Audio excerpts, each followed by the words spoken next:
Have you ever wondered what happens when an HOA president pushes too far, when they cross the line between rules and obsession, when their hunger for control becomes their own downfall? Well, you are about to hear a story that will shock you, anger you, and make you cheer for justice.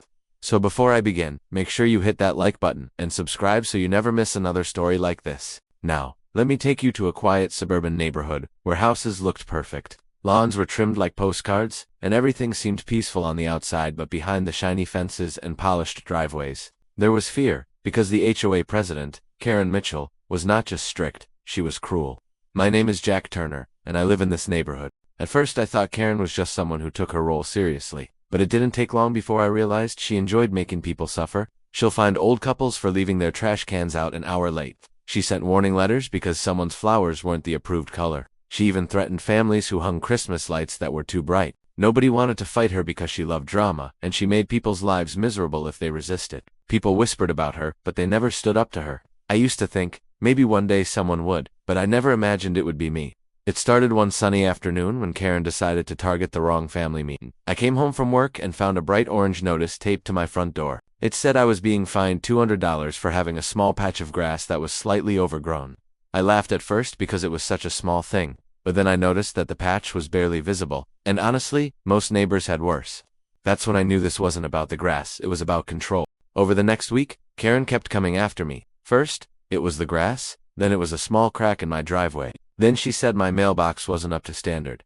Every day I would find a new violation notice, and every day I felt my anger grow. My wife was worried, my kids were scared that we might lose our home, and I realized this wasn't just annoying, it was harassment. So I decided to fight back, but not with anger. I decided to use Karen's own obsession against her. I started by documenting everything. Every letter, every fine, every rude remark. I set up cameras facing my yard and driveway, catching her sneaking around at night with her clipboard like a thief in the dark.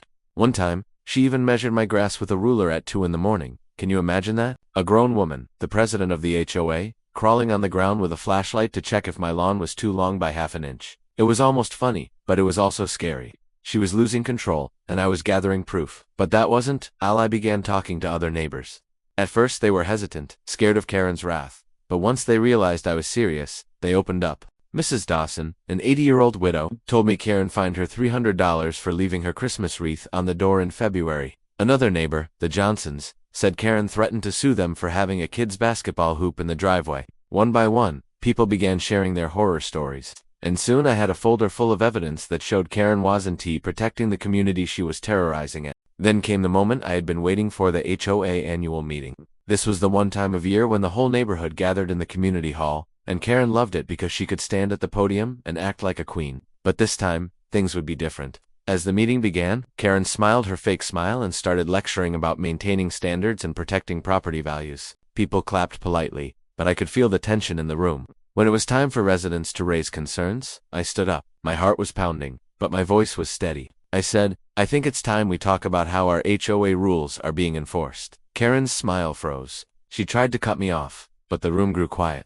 I pulled out my folder and laid it on the table. Photos, letters, videos, evidence of Karen's late-night spying, unfair fines, and constant harassment. Gasps filled the room as I played the video of her measuring my lawn at 2 a.m. with a flashlight. People laughed nervously, then began whispering. Karen's face turned red. She shouted that I was lying, that this was an attack. But then Mrs. Dawson stood up. He's not lying, she said in her trembling voice. She'll fine me $300 for a wreath. Then the Johnsons spoke. Then others. And suddenly the room erupted with neighbors sharing their stories.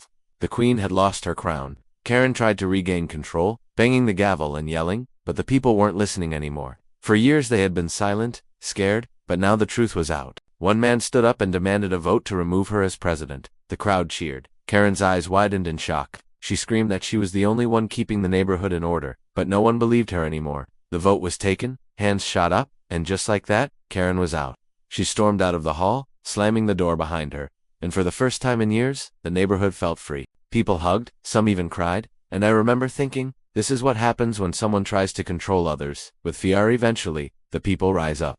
After that night, things changed. The new HOA board was made up of fair, reasonable neighbors who actually cared about the community. Rules were still followed, but they made sense. No more spying, no more unfair fines, no more fear. Karen disappeared for a while, and though rumors say she moved to another town to start over, nobody cared anymore. For us, it was over. We had one. and I'll never forget the lesson I learned through it. All when someone abuses power, the best weapon you have is the truth. Use their own actions against them, and they will destroy themselves.